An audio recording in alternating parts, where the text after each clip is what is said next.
Following this, she found herself glancing over at the hospital ward. What the frick? Whoa, wait, whoa. It's her sword, I just realized. I was like, what the frick? What am I looking at right now? It's her sword. Yo, her D-sword, dude. Freaking stab her, dude. Yup. Ew, look at him, dude. Look at that freaking emo looking. Freaking Sanji wannabe looking.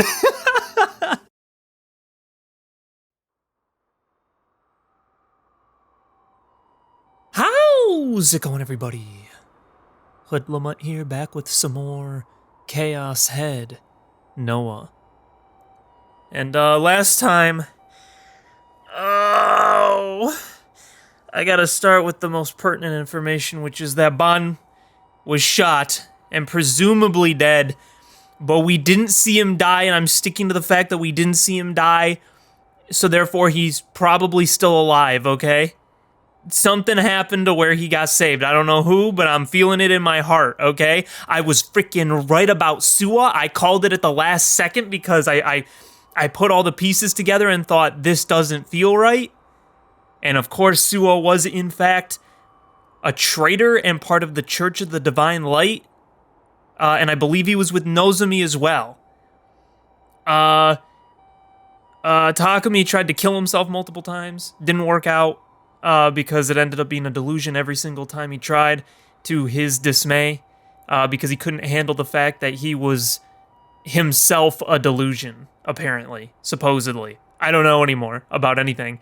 And then Nanami tried to get us to take a look at her right hand, and so and that freaked us out.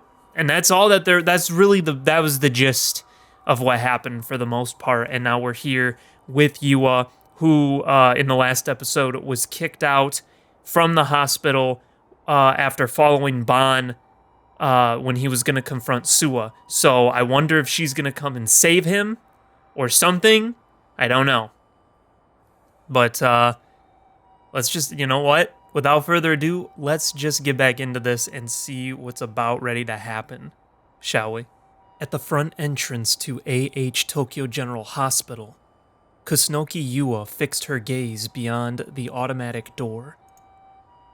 Having been told by Ban to get out of here now, she had reluctantly complied and went outside.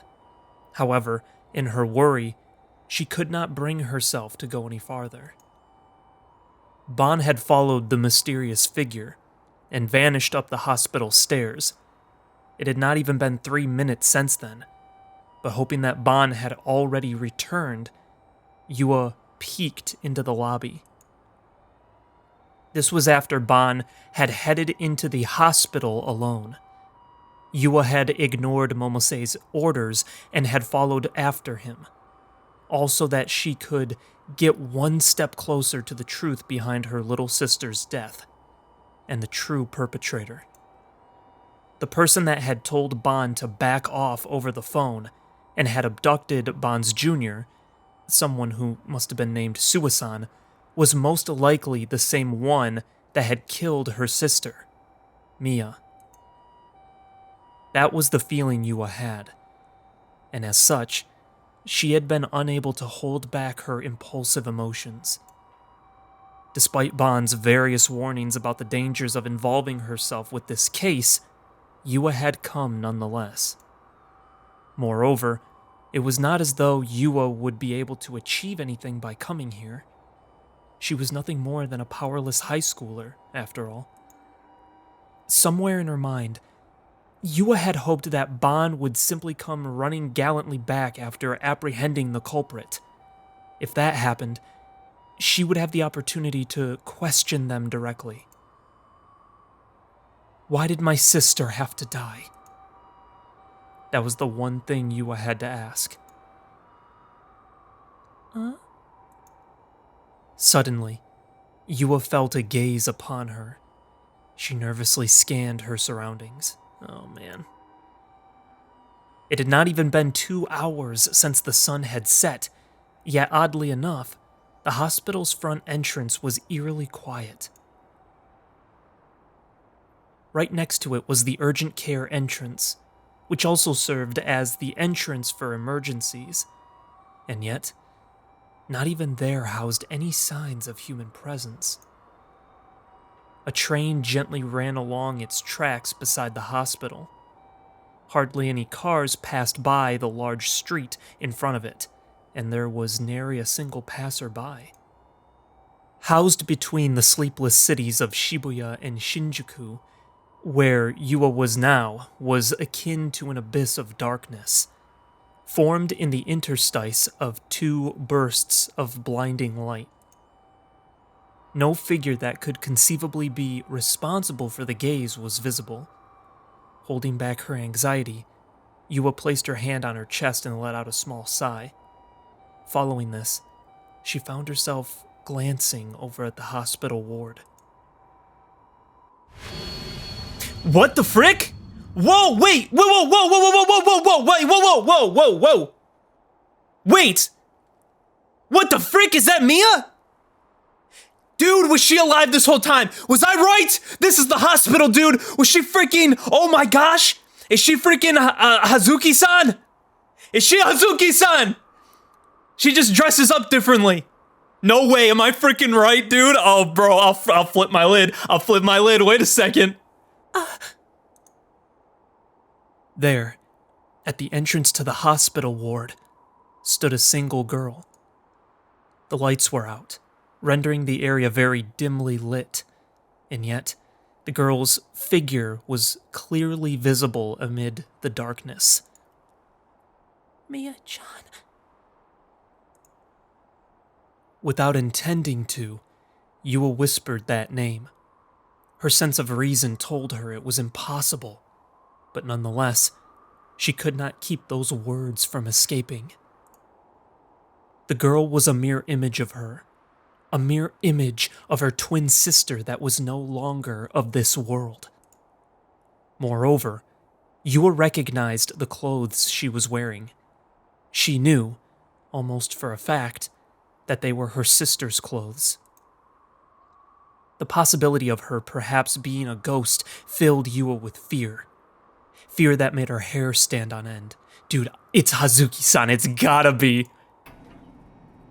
Suddenly, the girl turned and headed for the automatic door marking the entrance to the hospital ward. The moment she grew close enough, the door quietly slid open. Okay, wait, hold on, I want to make a prediction real quick.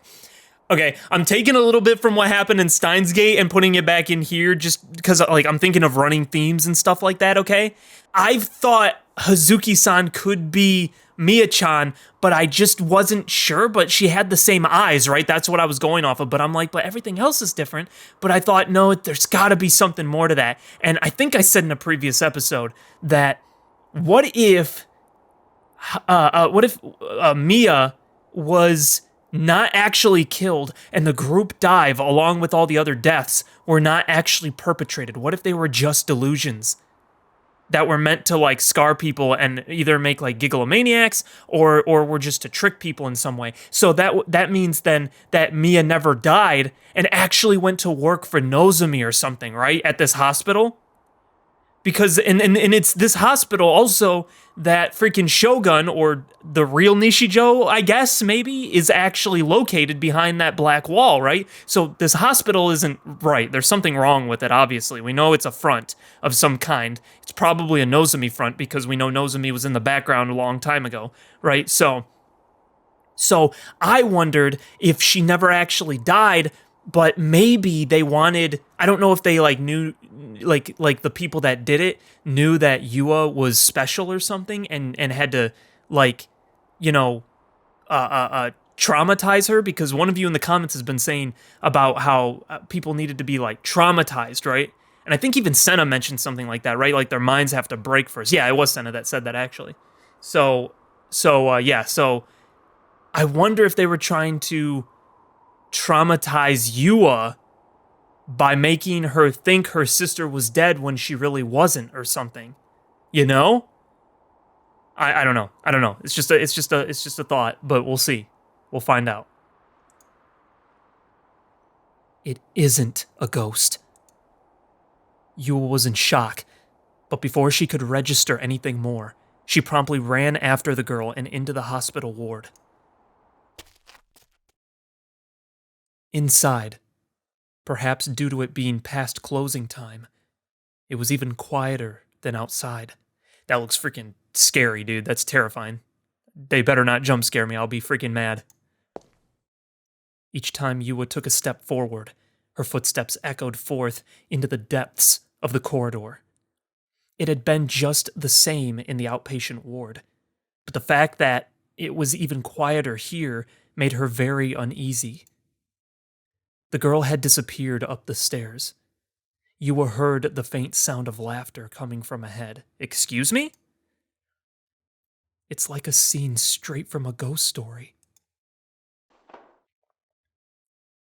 With that on her mind, YUA cautiously made her way up the stairs, step by step. She arrived on the second floor. Glancing around the corridor, she did not see anyone, something she had expected. But, just as she was suspecting that it may have been a mere illusion,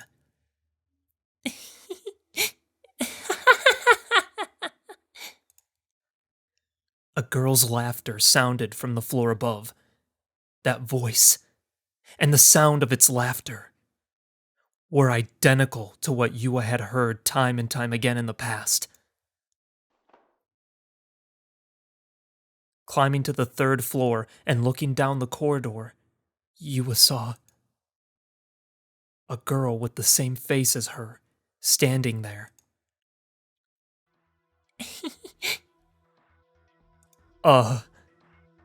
One of the victims of the first new-gen case, the group dive.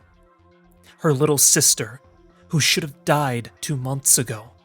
Dude, and we know that when Bond was checking stuff out, right? So he saw that the building in the background of the group dive video wasn't there, and I can't remember the exact way that he played that out, but he was trying to prove that the recording actually happened before the group dive event was supposed to have occurred. So it was like a pre-recorded video or something like that, if I remember correctly. It had something to do with a building in the background that wasn't there, but then was there, and I just remember that the time when they were saying that it was recorded actually wasn't the case. So it makes me think that it's a setup so that they could put people in a delusion. Okay. Kusunoki Miya was stood right there, with an unmistakable sense of presence. That's impossible. YUA removed her glasses and rubbed her eyes. However, even after putting her glasses back on, she looked to see that Miya was still there. Is it you, Miya-chan? What do you think? A voice so clear, it could never be an illusion. And that intrepid smile on her face, that laughter in the air. It was exactly the same as YUA remembered from her sister. Miya had always acted this very same way. In order for her to be the wrongdoer in the eyes of others, she had laughed like that all the time. Miya-chan, do you really think that I'm Miya and you're YUA? Oh, frick, don't do that to me. Oh, come on, man. What the frick? Is it actually Miya that we're playing as? What are you saying to me right now, dude? Oh, what is this? Dude, I don't know what to believe anymore, man. What do you mean? What if you've got it backward? You're Miya. You was the one who died, and you're the one who killed her. What the frick? What do you mean? What are you saying? You were so displeased with the love your parents had for your older sister. You went online and hired an assassin. What the frick? Okay, that doesn't seem right. And on top of that, to make it seem like a suicide, you made 4 strangers jump off alongside her. I don't know about that. All right, that seems too much. That seems too much, you know what I mean? You posed as the poor big sister mourning her little sister's death. Tears full of deceit running down your face. And once you finally got your parents' love that they only had for your big sister, you laughed from the deepest depths of your heart. You're wrong! I'm YUA. And who can prove that exactly? I should be YUA. But you're not sure. What can prove that I am me? Your face? Your name? Your memories? Even though it's me, I can't prove who I, myself, am. What the frick? Could it be that I'm Mia? Didn't you look into all sorts of things? Multiple personalities, sleepwalking. Oh, bro, no way! So she's saying that she did that to herself? Is there no other sister? Is she the one with the ID, dude? I mean, that kind of makes sense, right? She kind of flips between the... Oh, wow, I don't know why I didn't think of that, yeah. Oh, man, yeah, I didn't even think, because I'm thinking that was... Oh, wow, I should have... That seems kind of obvious now. Because she would go, when she was interrogating, she would have, like, a completely different face. She was kind of tweaked, you know what I mean? And she would just keep, like, repeating the same phrase over and over. Oh, dude, she's the one with all that. But we know Takumi was sleepwalking. So maybe that's like a gigalomaniac quirk or something? Or, I don't know. Fabricated memories. And lastly, delusions. The concepts YUA herself had been looking into prior to now showed just how real the ambiguity of memories, or perhaps recollections, truly was. She didn't know nor understand herself anymore. What was she? YUA cradled her head as she shook it in denial. Who are you? Was she YUA, who had always played the good child, and was automatically loved and cherished by her parents? Was she Mia, who had always played the bad child and was actively hated by her parents? The child who, despite her actions being her own, oft cast her sister's glares of jealousy and hatred? Now Mia, or possibly YUA, guided YUA, or possibly Mia, as she walked down the corridor soundlessly. Shall suffer the same fate as you. YUA and Mia, identical twins, faces a mirror image of one another, and the boundary that served to differentiate the two was growing more and more blurred. What the frick was that? You can't just stop there. What the frick? Wait, so are there two people, or is it multiple personalities? Or is it both? Was there two people and she killed one and then she had like DID and thought, oh, I'm YUA when I actually killed my sister? What the frick? What do you mean, bro? You can't just stop there. Gosh, dang, man. I can't predict nothing anymore. It's so I say it every episode, but I'm getting tired of not being able to friggin' figure this out. Gosh, that seems so obvious now. I'm like, freaking, she's talking about multiple personalities when she was the one that had multiple personalities. Did I ever say that in a previous episode? Does anyone remember? Put in the comments if I did. I'll take credit for that, but I don't remember. I don't think I did. I really don't think I did. I think I just like, it was such an obvious thing that went right over my head, I think. Gosh.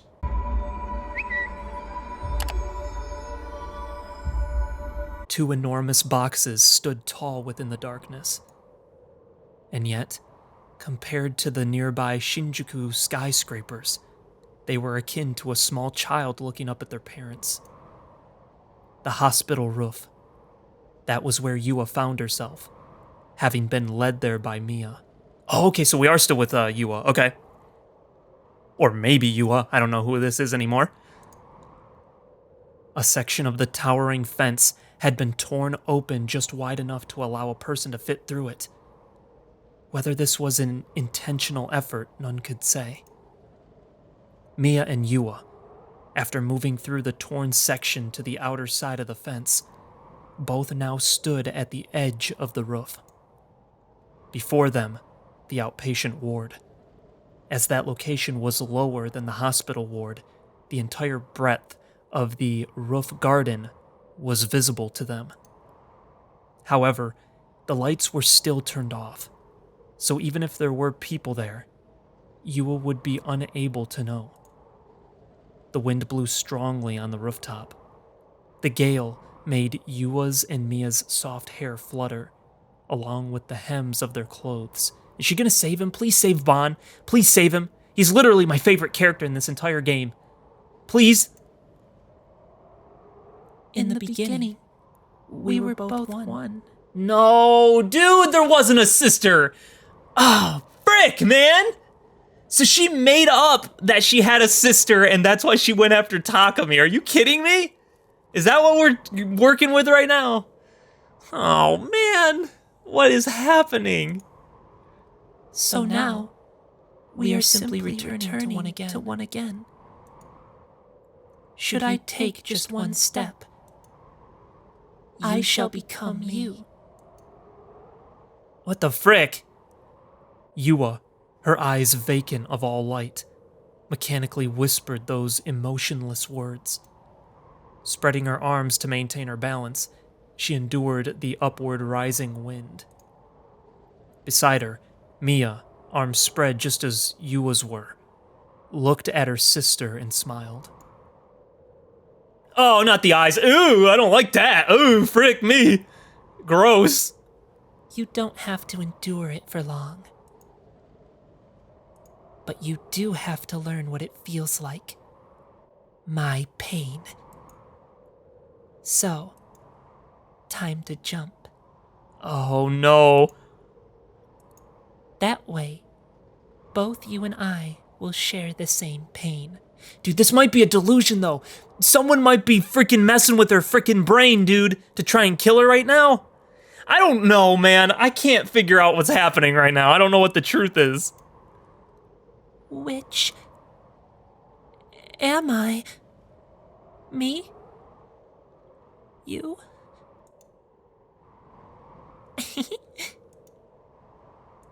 There's no point in asking that.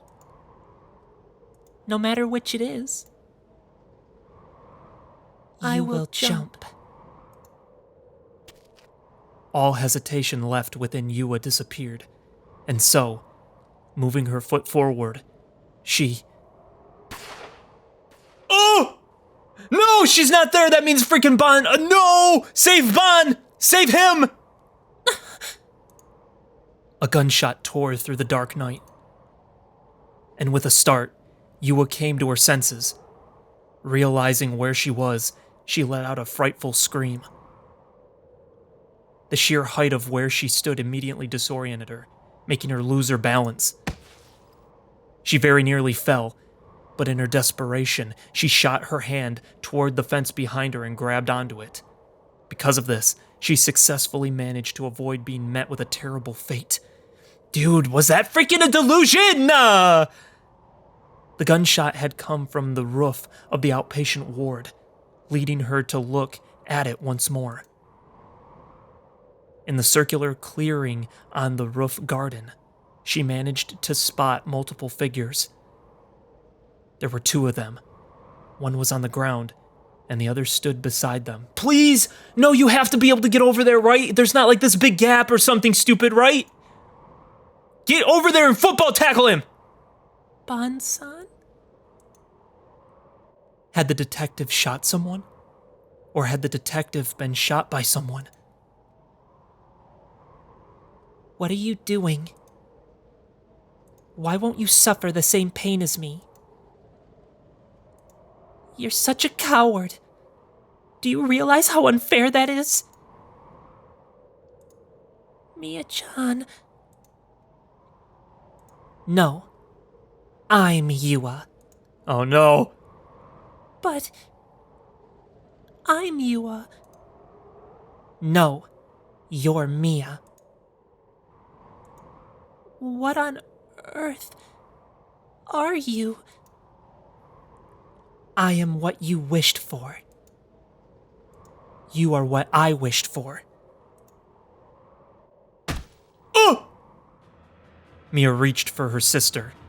Placing her hands around Yua's neck, she began to strangle her. No! No! No! No! Stop it! No! She has to go save Bon! I like Yua too, but also I want her to save Bon, because Bon has like no help right now. Bon's just like at freaking what's-his-face's mercy, freaking Sua's mercy right now. It's freaking, you gotta go help him. Yua felt a strong pressure on her throat. She could no longer breathe. Freaking push me off, dude. Freaking throw her off and Sparta kick her off the freaking roof again. Do it again.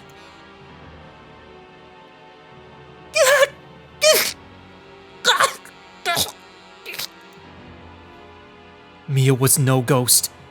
She definitely had a body of flesh and blood. And now, she was strangling Yua with it. What the frick, man? Please, die for me. Just this once. Do this for me. I've endured this all alone for far too long.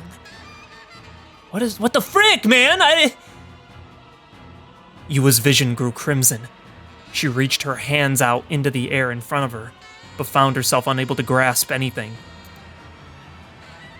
I'm going to die.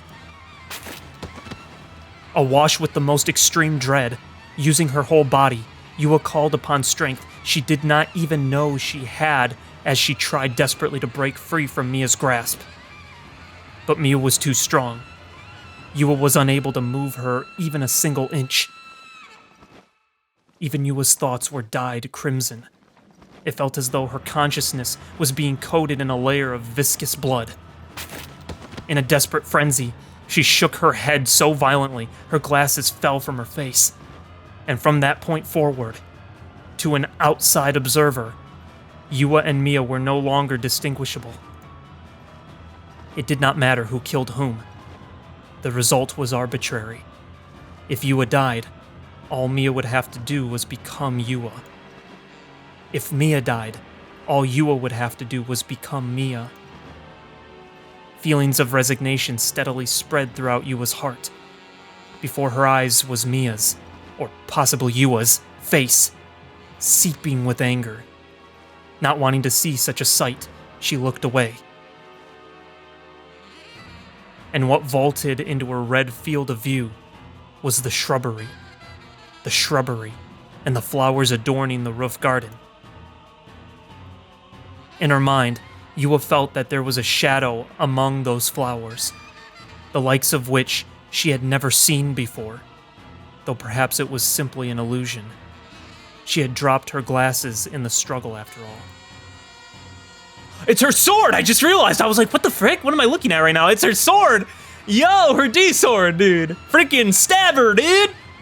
However, no longer able to breathe and suffering from so much pain, a faint sense of peace gradually rose from within her. Despite her thoughts of simply surrendering herself and peacefully passing on, her instinctive desire not to die denied her of that peace. It made Yua extend her hand toward that disparate shadow. Her distance from the shrubbery was about 2 meters. How she was now, there was no way she would reach it, even if she were to extend her hand. And yet, her fingertips touched something hard and cold. She then grasped it, almost completely unconsciously.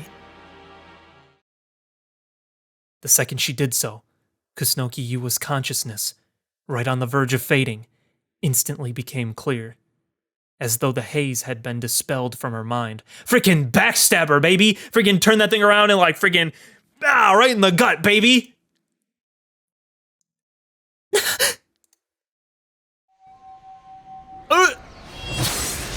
Oh! There was an invisible, yet fierce impact. Her sister, rained upon by showering red lights akin to petals, was blown away. Languidly standing up as she gasped for air, YUA looked at what she was holding and instantly doubted her eyes. Let's see it! It was a sword. All too elegant, like the glasses worn by the other. What is happening? All too immaculate. All too delicate. Its nature veiled to fracture. And so beautiful, it beckoned tears from all who laid eyes upon it. Hey, yo! What on earth? The object now in her hands. It reminded YUA of Ayase's sword that she had seen at the overpass, and of the sword that Ban had spoken of, Senna's. Wait, was that, who said what on earth? Was that you or was that Mia? Wait, because that has implications one way or another. But also, I just realized she was trying to throw her off the building. Ayase jumped off the building too. Is there something that has to do with jumping off of buildings too? Is there like a connection there? I'm wondering.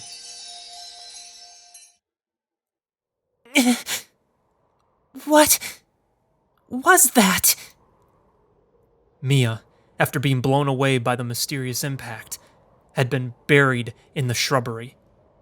As she held her head, she freed herself from it and crawled back to her feet. What have you done?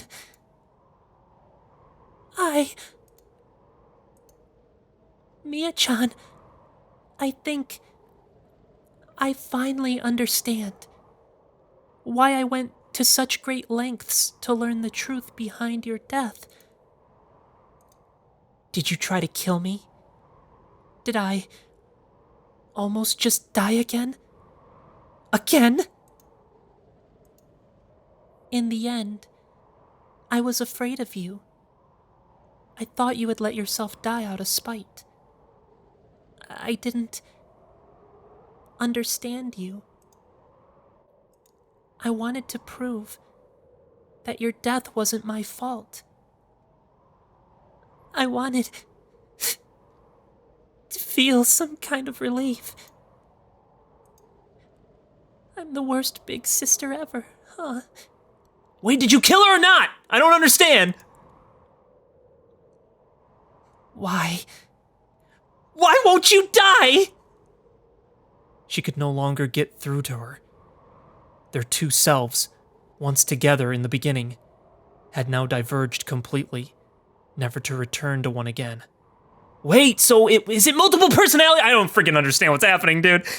Did you kill her metaphorically, like you got rid of the other personality that was Mia? Is that what happened? So you're YUA, but you had a second personality named Mia that would take over, and that was the one the parents didn't like because they were trying to probably get you to be one person again. So they loved YUA, but not Mia because Mia was this like other multiple personality, so you wanted that to die so that your parents would love you. So you freaking killed it metaphorically, but Mia took it as you killed her, like actually physically real because you both think that each other are real. Is that what happened? I don't understand right now what's going on. Mia reached to grab her once more. Reminded of the pain she had experienced before, Yua's trembles of dread returned, leading her to... No! Ooh! Brandish her sword. It carved a sharp trail, and then cut the ghost in half. Oh, it was a ghost! What?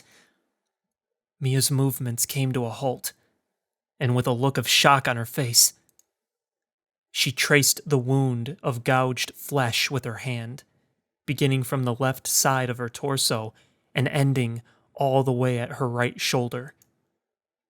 No blood sprang forth. Mia-chan died 2 months ago. So if that's true, who are you? Countless particles large enough to be seen by the naked eye, came flowing out from within Mia. Dude, she was a delusion! So freaking... there's so many things that I can't... What is real, man? I can't figure out what the real thing is. So... we're never gonna know, are we? They're gonna end it with that. She's gonna kill this Mia, and then it's gonna be like, was Mia actually real? Or was she just a figment of her mind that she was trying to get rid of? That's what it's gonna do, isn't it? I can already tell. But this also means that if she just cut her in half and it was a ghost, but she actually was able to touch YUA, and she actually is a delusion, then my theory for Dimi still could be real. That means she could be touched and still be a delusion. Gosh dang it, nothing. Every time I take one step forward, I take 3 steps back. I can't. My theory, I'm still sticking with it. I don't care. I don't freaking care. I'll freaking die on that ship, dude. That hill I will die on. Gosh, I don't understand. Her body, now enveloped in bubbles, gradually collapsed to the ground as her silhouette faded and faded. It was now transforming into something else. YUA, with feelings of incredulity, saw what it was. After a moment's wait, a man with an impressively large physique appeared in Mia's place. He was wearing a denim shirt, jeans, and a rucksack on his back. Oh, wait! He's a porter! Wait, so the porter was able to make himself look like a delusion! What? Wait! Whoa, wait! So is Dimi a porter? Is that what this is right now? Is she actually some freaking muscular guy? Oh no! Oh no! Oh no! Oh no! What is happening? YUA had never seen the man before. Who are you? Why did you turn into Mia-chan? How did... YUA backed away in confusion, still holding her D-sword. The man was similarly bewildered. He had likely not predicted that he would have been uncovered, leaving him to act in a very clearly frantic manner. I'm the one who's confused here. This brat's a gigglomaniac? Nobody freaking told me! Frick! What do I do? And then, ignoring gravity itself, it came flying in, its path almost horizontal. Huh? By the time the man looked behind him, it had already perforated the rucksack on his back. Is it Senna? And from that same rucksack, a pale flash of light surged. The man, as though he had just received an electric shock, stiffened up like a pole. His eyes shot open wide, and only a moment later, he lost consciousness, falling face first to the ground. He foamed at the mouth, and every so often, his body would twitch. No, I bet it's Ayase. Ayase makes more sense because she's at the hospital, right? And Senna's like looking for her dad, so whatever. But like, but I bet it's Ayase.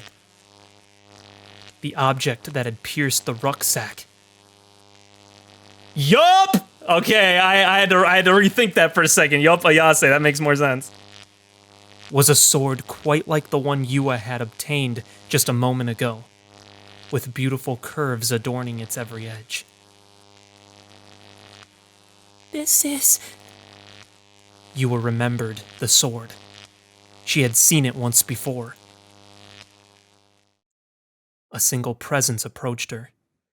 YUA raised her head. Someone then emerged from the darkness. Hey, yo! Let's go! Okay! Alright! Alright, I feel like I can trust you now. You saved YUA. Alright, okay. Alright. I was thinking, you know, because they kind of made her the aloof one, you know, like in terms, well, I mean, technically Senna's the aloof one, quote unquote, but they made it so that you could never really know, because she talks about the Church of the Divine Light and all that stuff, right? But, like, I still always thought, I'm like, I have a feeling all this, like, crap she's talking about, because they make it sound so weird, and they keep wanting us to believe that it's weird, that it's actually somehow true and real. But the thing is Nozomi, or I guess in this case, like, Suwa, also was part of the Church of the Divine Light. So, like, I don't know, like, I was thinking it was a bad thing, and Senna doesn't obviously like it because of freaking her dad, right? Who was a part of the Church of the Divine Light, which was part of Nozomi.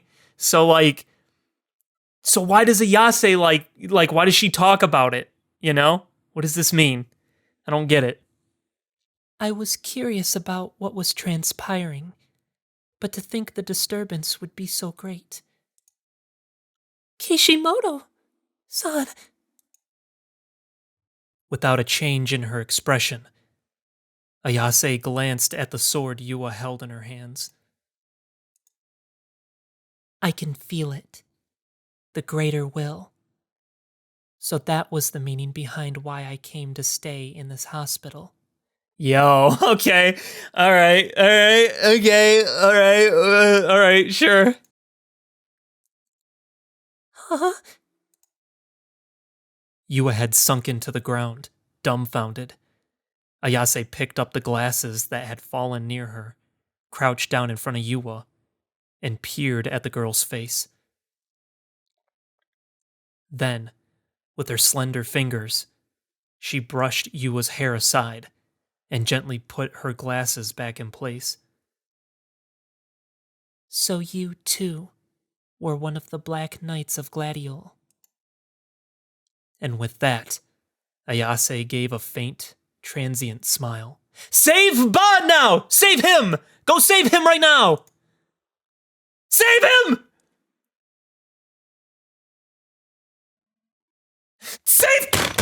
Save Bon! You can't stop there! You heard the shot! Go save him!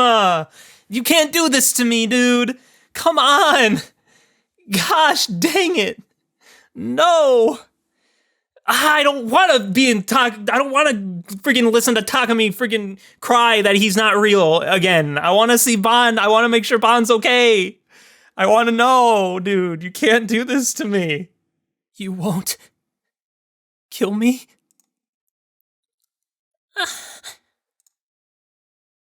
Nanami's face stiffened, but shortly after that, she put on a clearly forced smile. I swear, you always tell the worst jokes, big bro. That reaction wasn't like her. Normally, she wouldn't just laugh it off. Normally, she'd angrily yell, "Don't say that, you dumb jerk!" Then spend the next few minutes reprimanding me. Actually, she would say, "You big jerk." Just saying. Well, not that it mattered. I didn't care. If she wouldn't kill me, I had no more business with this Nanami. She could just up and vanish for all I cared.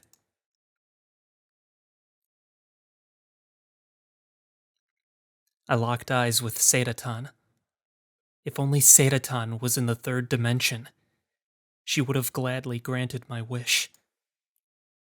If I was going to be born a delusionary existence anyway, at least have me be born in the second dimension. Hey, jokes aside, I, have something I need to tell you.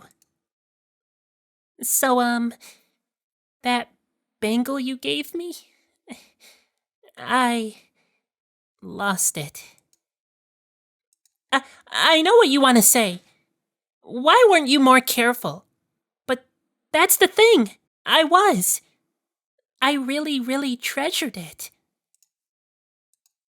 But I still have no clue where I lost it. What? You treasured it? Seriously? Incredible. Genuinely freaking incredible. Comedy gold, really. Besides, I gave you it, didn't I? So it's worthless anyway. I'm not a delusion. I'm not a delusion. Besides, the fact that I'd given Nanami the bangle in and of itself was suspicious. It could have been a delusion too, for all I knew. That was why nothing in this world was worth anything. Each and everything in my memories was worthless. I'm not a delusion. I'm not a delusion. It was the first present you ever gave me. Why did I have to lose it? I'm not a delusion. I'm not a delusion. Big bro? Are you listening to me? I'm not a delusion. I'm not a delusion.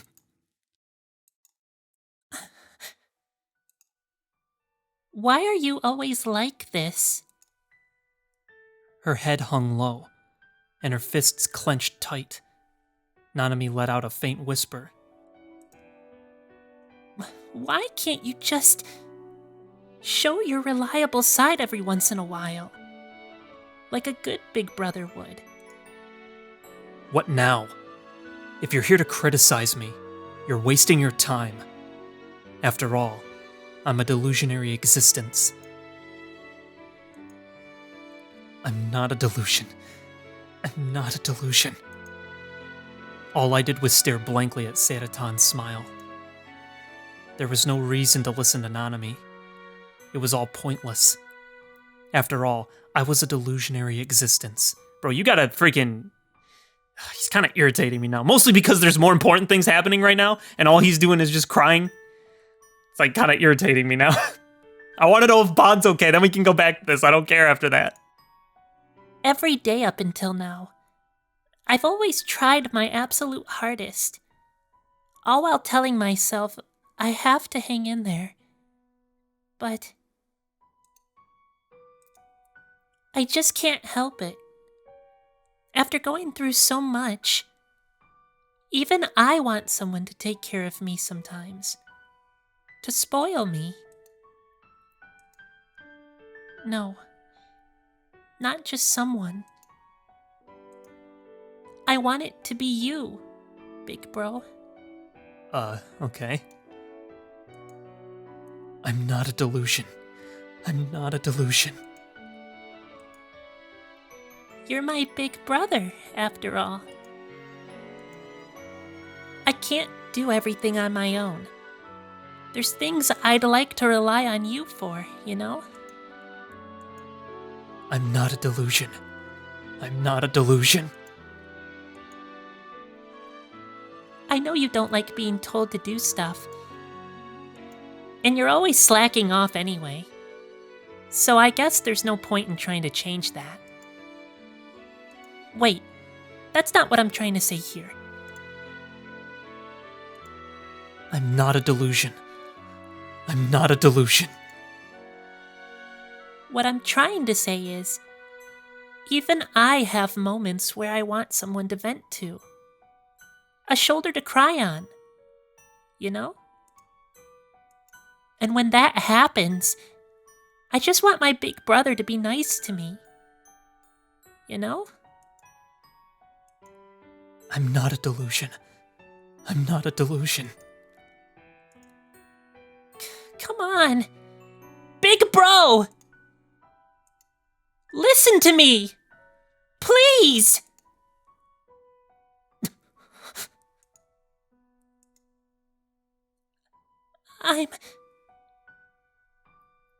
I'm really, really sad right now. I lost my bangle that meant so much to me. The one my big bro gave me. I'm so sad. And my chest hurts so much.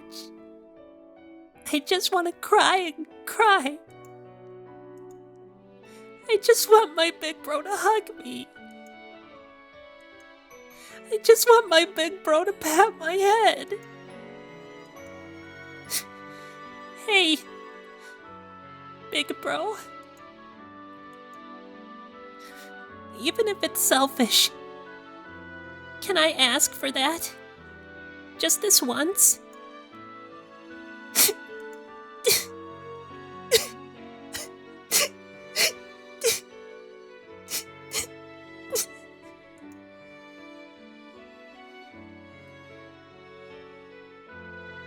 Raising my head in a daze, I saw Nanami crying.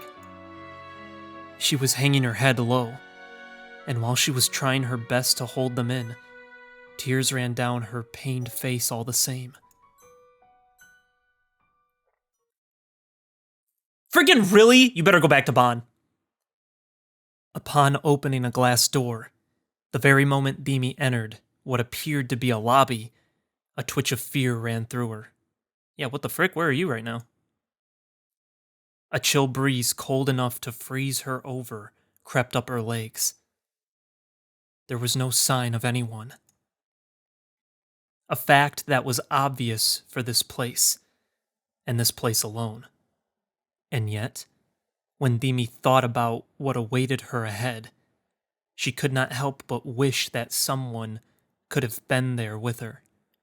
Bro, if someone doesn't go and save Bon, literally, that's all I care about. I'm being straight up right now. Until Bon is saved, I don't care about anything else.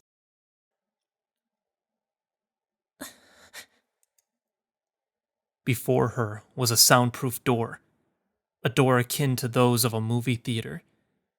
From a small crack within that gateway, the chilled breeze came wafting through. The breeze was accompanied by a white haze, a haze akin to the smoke that rose from dry ice. Dimi fiercely bit down on her lip. In her hands was her D-sword, already real booted. It'll be fine. It'll be fine. So, no more being scared. Desperately telling herself that, she gulped a single time before proceeding to burst open the soundproof door with her shoulder. Is this Nozomi Corp?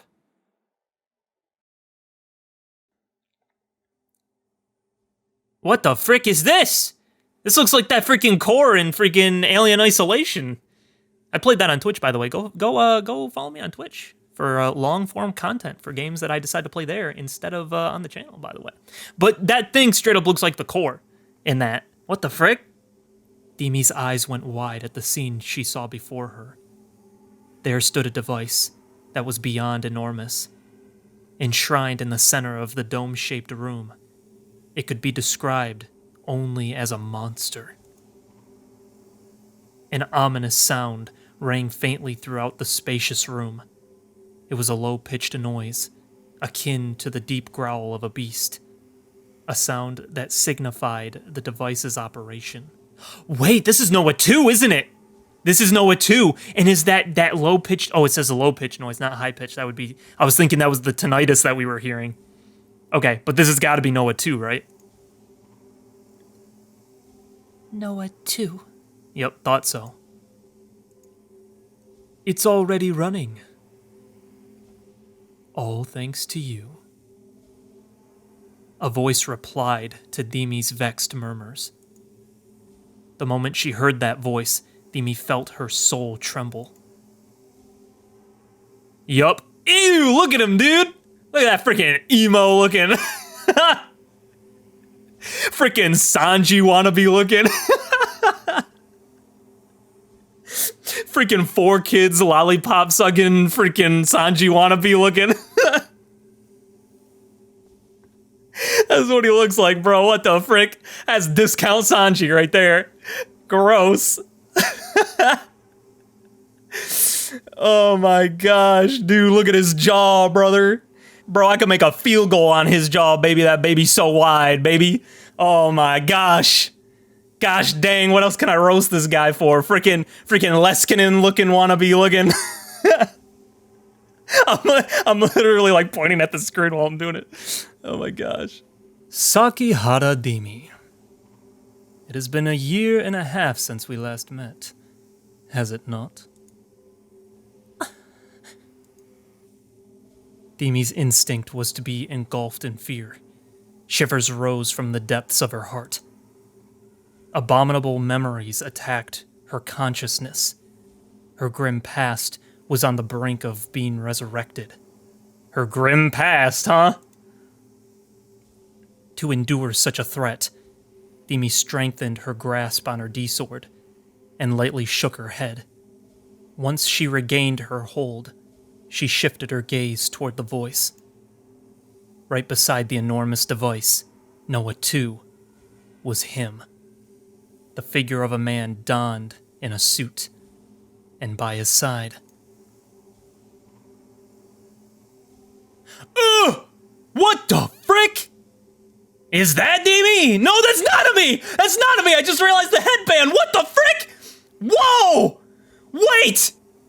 Wait! Whoa! Wait! What is happening? Oh no! That's what she meant when she was having to save Nanami. What the frick? Oh no! Oh, what are we talking to? Oh no! Oh no! Oh no! Oh, this is bad. Uh-oh. Wait. Okay, I suddenly care about what Takumi's going through right now because it's not real. Uh-oh. Oh, frick. Nana-chan! Was Nishijo Nanami held captive? Oh my gosh. Her uniform was torn, and a bandage soaked with blood was wrapped around her right wrist. Her head hung toward the floor, and she looked terribly, terribly pale. Faced with such a pitiable sight, Dimi was at a loss for words. Crucified, in Jesus of Nazareth's likeness. Oh, frick, man. No. What held her now could not be called a cross. It was something far different. For it took the shape of pure, unadulterated malice. The entirety of this world's evil. The entirety of this world's disorder. The entirety of this world's immorality. It would be no exaggeration to refer to it as a symbol sculpted to those very attributes. I have no interest in knowing where you've been, nor what you've been doing these past 18 months. All I must say is that having you loiter here presents quite the trouble.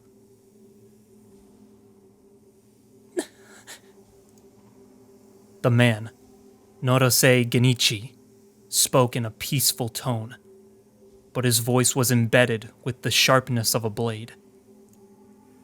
Doing everything in her power not to sink to her knees, Dimi glared back at Norose. Let Nana-chan go. Oh? Could that perhaps have been why you came here? To rescue a friend?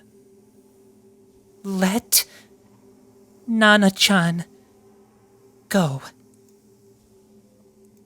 She has nothing to do with this. In that case, why not consult with her directly? Norose's offer left Dimi confused. She was acting brave, but in truth, the moment she had seen Norose's face, her heart had been seized by fear, and her legs had begun to tremble. Unable to move an inch from where she stood, she called out to the crucified Nanami. Nana-chan? Nanami's head ever so slightly stirred. Her eyes, which had been closed until that very moment, opened faintly. She raised her head, and her hollow eyes fell upon Dimi. Dimi-san. Are you okay? Don't worry. I'm here to save you. In the middle of Dimi's sentence, Nanami's face twisted in pain.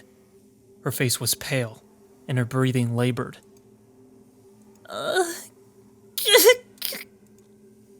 It hurts. My right hand. It hurts! Then, with very little resistance, Nanami's body slid off the cross. Oh! Nana-chan! Hey, Dimi-san. Without getting up from the floor, Nanami lifted her head and let her gaze roam about the room. It was as if she was searching for something. You know, my bangle? I can't find it. I can't find it anywhere. She staggered to her feet, and this time, she searched her surroundings with her left hand. Bangle? It's a bangle, right? Got it. I know where it is. If we get out of here, we can go get it, Nana-chan. So let's go to the hospital. Okay? My hand. It hurts.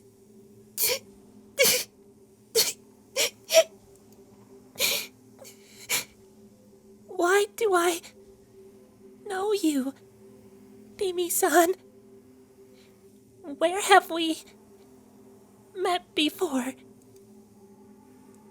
Dimi-san, is it you?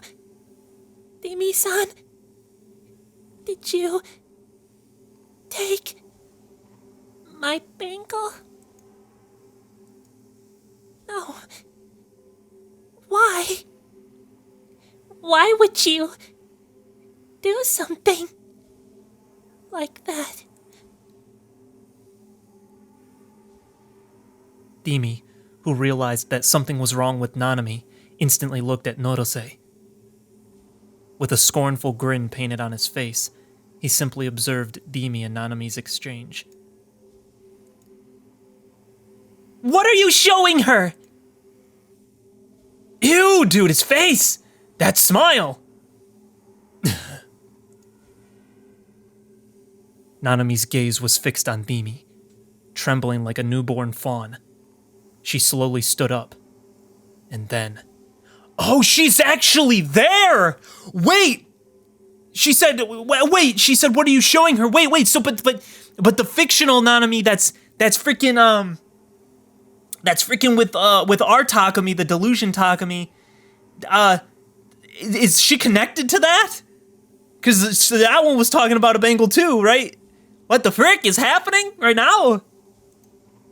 She held out her right wrist, as if offering Dimi her palm. A bandage drenched in blood. It almost appeared as if her hand were still connected. Wait, oh no! Oh! So, I don't understand. Wait, so wait, we gotta back up here. So Shogun was the one showing us all this crap, right? The wrist in the hand in the box, the freaking the dying Nanami, the freaking, he said that he had Nanami. Was he trying to wake up our delusion to go help the real Nanami? I don't understand, because he showed us all that, right? But it actually happened. Oh my gosh. Oh my gosh. Oh no. I don't understand. I'm pretty sure Shogun's the good guy still, like I said from the beginning, but like also, I don't understand what he was trying to do here. Dimi said we never should have existed.